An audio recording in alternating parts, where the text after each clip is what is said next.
Hola bandidos, ¿cómo estamos? Welcome to Mel's Magic. I'm Magic Mel, and oops, this is Al, one of my spirit guides. I hope you're doing well. Happy new moon in Pisces. I felt called to do a bit of a reading, to just do a check-in on the energy. I don't know about you guys, but I've been feeling like things are always speeding up, but I want things to slow down a bit because it's been like one transition after the other, and I'm like, oh my god, I need a time out. So last 3 days especially have been, I've just surrendered to just being in the body rather than my head. Although my head was like, you gotta do this, you gotta do that, list, dun, dun, dun, dun, dun. I'm like, dude, I'm just gonna go down here. What else has been happening? I feel over the last month there's been patterns coming up from the past for us to see how we deal with them now. I'm gonna admit, I used to smoke in the past out of anxiety, and about a month ago, the situation brought up the opportunity of having a cigarette, and I told myself, oh, I'm just gonna have one. And that quickly spiraled into like, I'll have another one and another one and another one. And now I'm like, this is a habit we want to stop. We want to drop. But it's been interesting. I'm just observing myself when the urge arises, why I do it, how, and there's a bit of a conflict inside.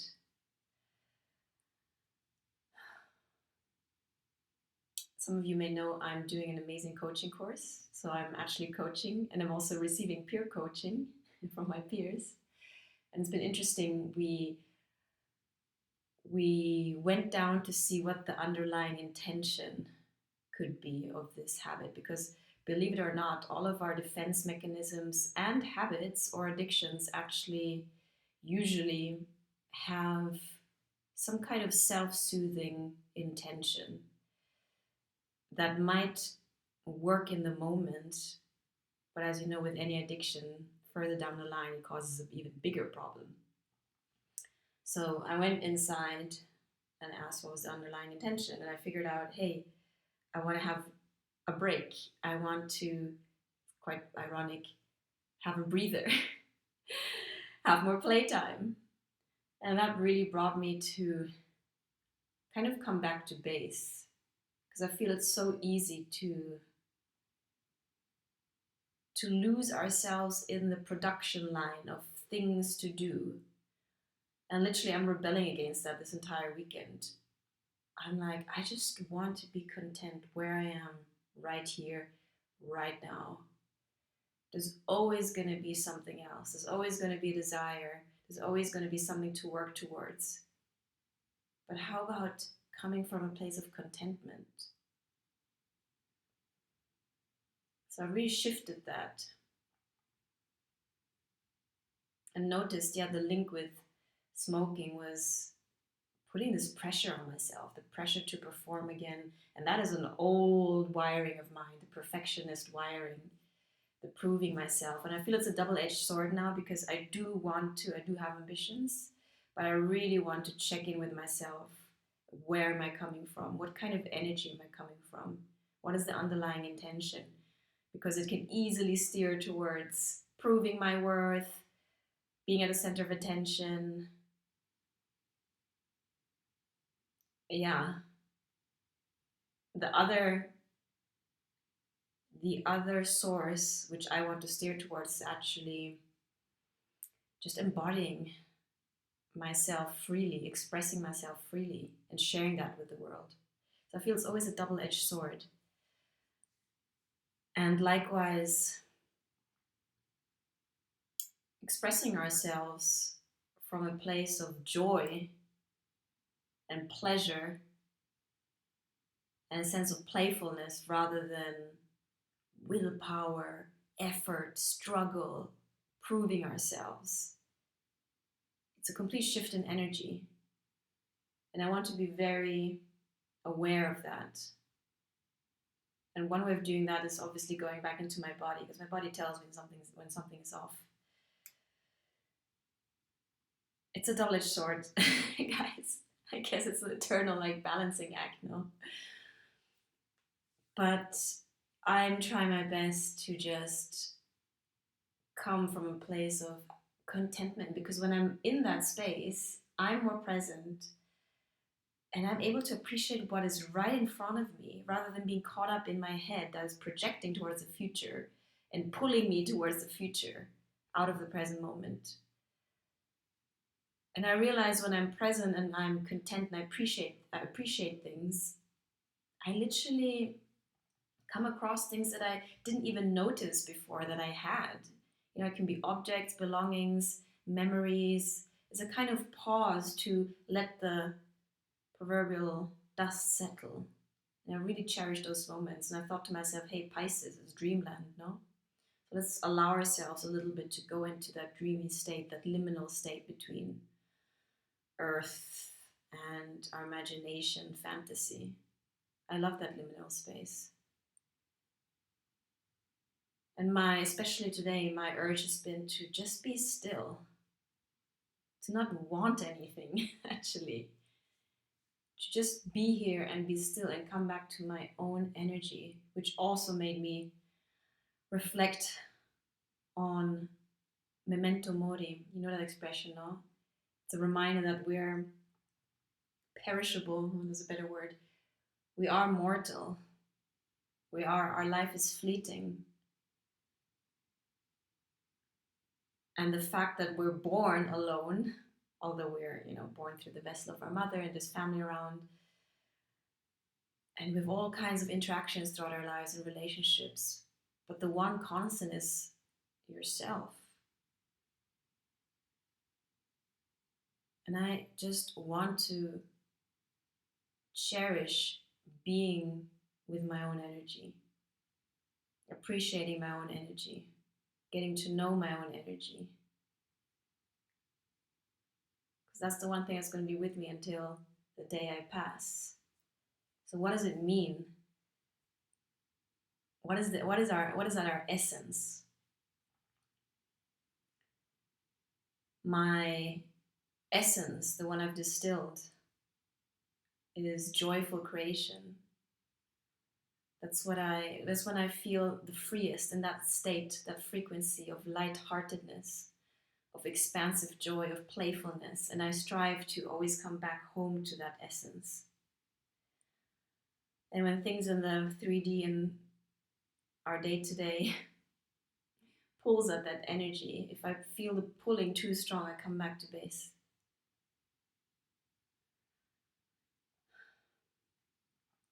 So these are just a few reflections of mine.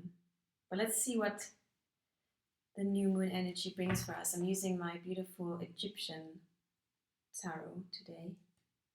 Let's see what is in store for us. I'm going to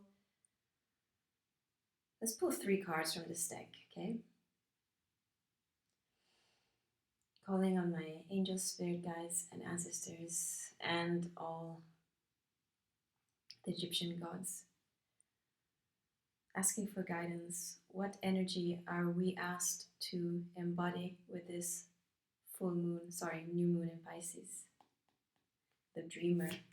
Thank you so much. What energy are we asked to embody?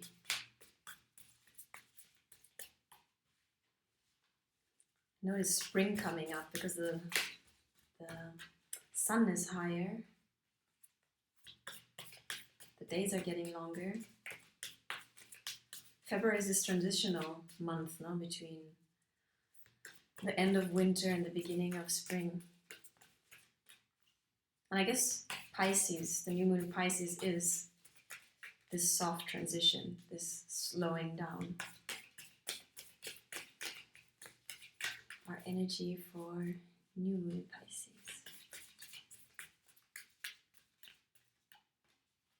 One more.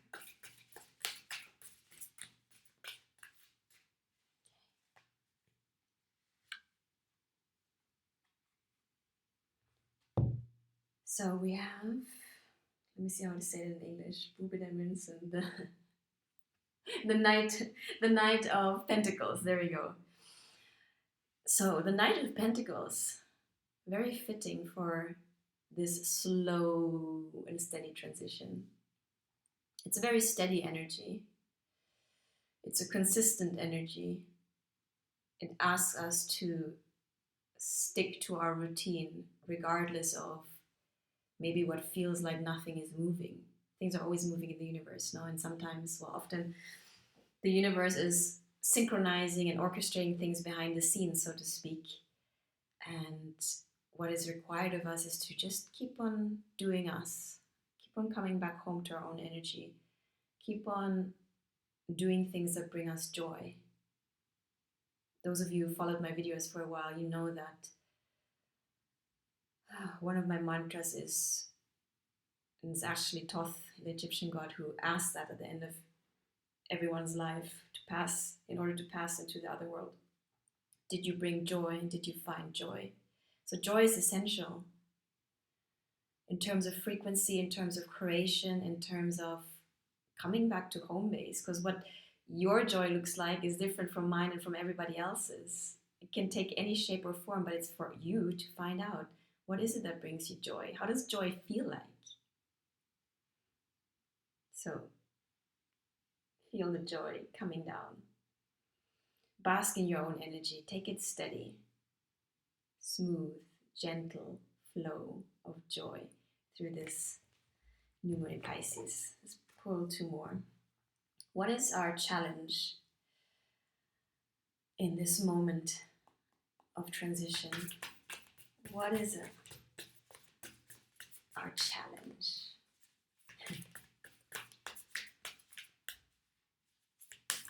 You know, guys, I do tarot card readings. If you want me to do a reading for you, message me. I've got my details, my email in the description box below. I love doing readings. Ooh. Okay.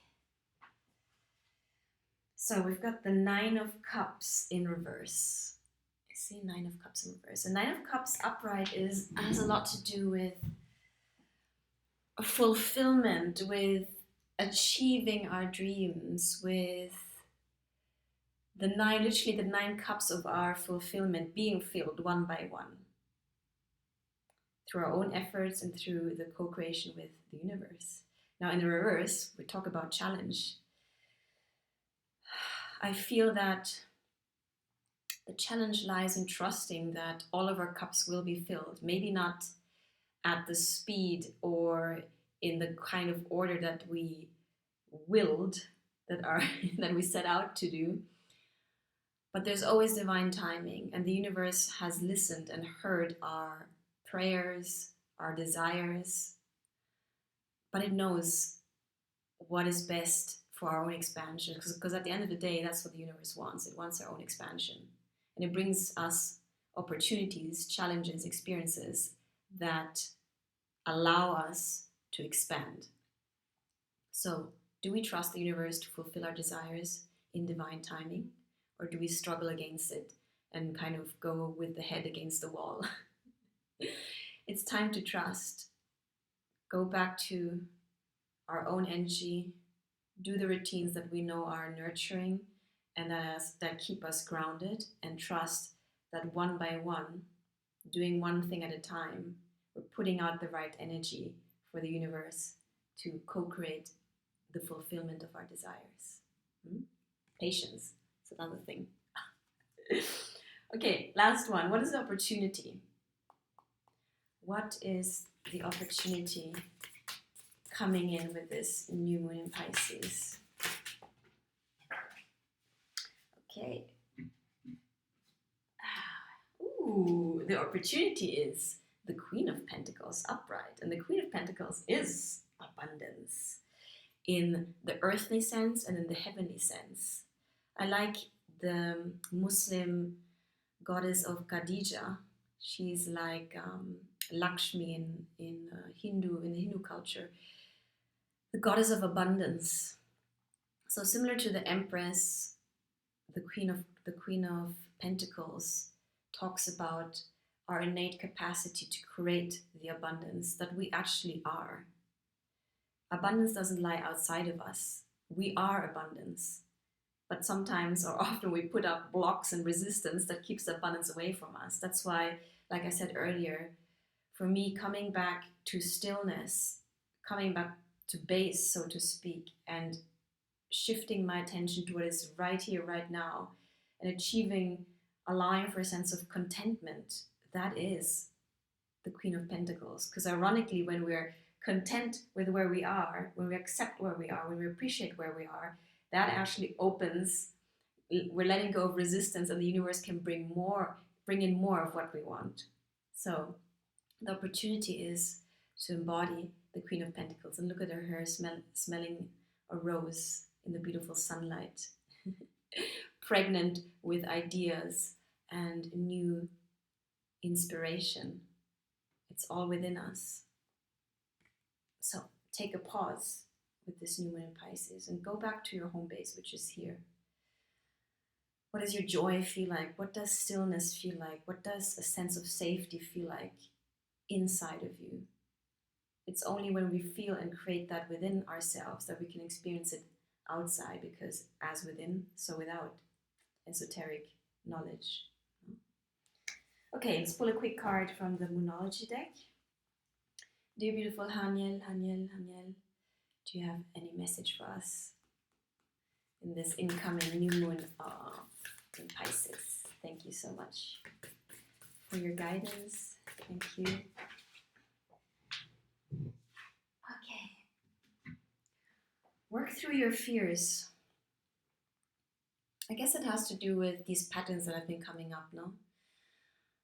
And we're all entering new horizons, moments and times of uncertainty, whether we resist them or we embrace them.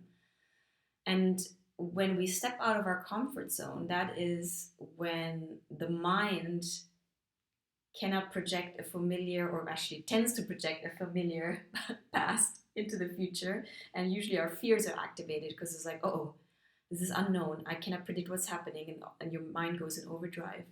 So the invitation here is to, I wouldn't really call it work through your fears. Maybe, yeah, sit with them.